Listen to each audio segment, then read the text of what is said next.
Two things, or several things actually. First of all, she's an extremely good performer.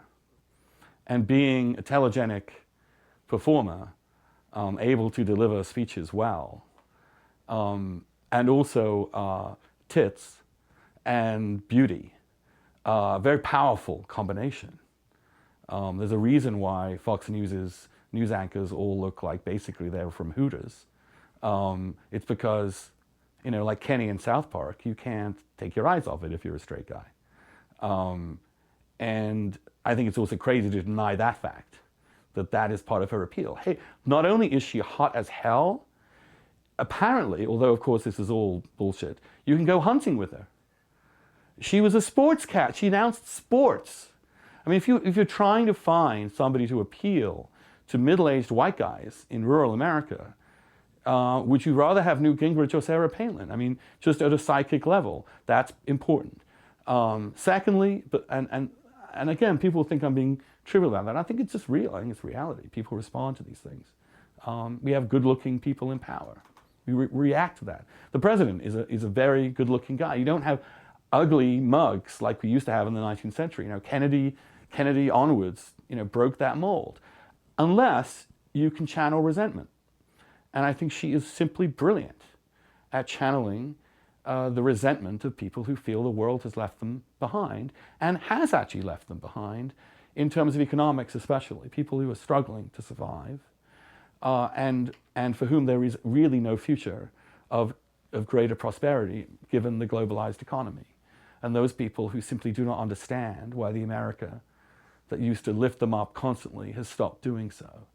So, and her ability, without even really ever articulating what she would do about it, except not do anything about it, except these slogans of low taxes and reining in spending when we never actually hear what spending she'd ever rein in. That's extraordinarily potent, especially in periods of economic distress. And thirdly, fundamentalist religion, which since the collapse of ideology in the 80s is the most powerful organizing tool for political and social movements. That's why Islamists are on the march.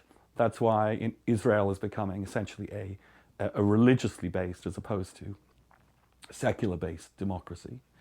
And that's why we see this rise of fundamentalism.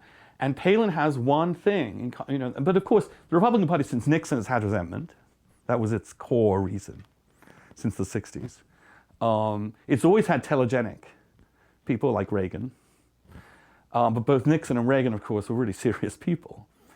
And Reagan was an intellectual. I mean, a serious person who thought quite deeply and for a long time about political ideas. But they never quite had a complete capitulation to fundamentalism and pure identity politics of us versus them, which you see in O'Donnell's ad, "I'm you."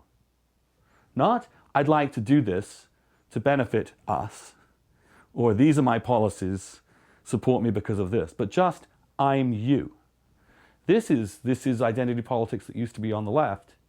This is Al Sharpton of the left. And then, of course, you have this brilliant technique of avoiding, this is the fourth thing and the new thing, any serious press scrutiny.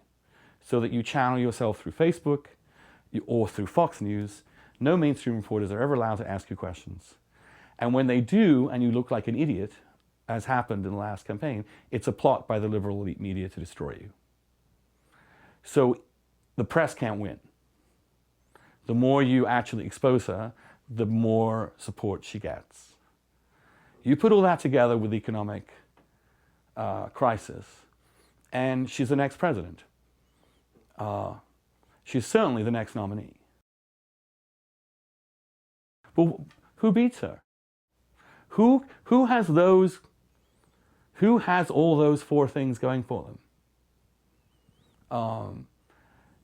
Channeling resentment, amazing beauty, great performance skills, and real authenticity with the base. Now, I happen to believe that she's not authentic, that all this stuff is baloney, that she's a phony, that she's worse than many of the other people, and as much as she's not one of them at all. She's just a great con artist, and but no one can quite say that. Well, and I think she'll believe and say whatever she thinks will empower her.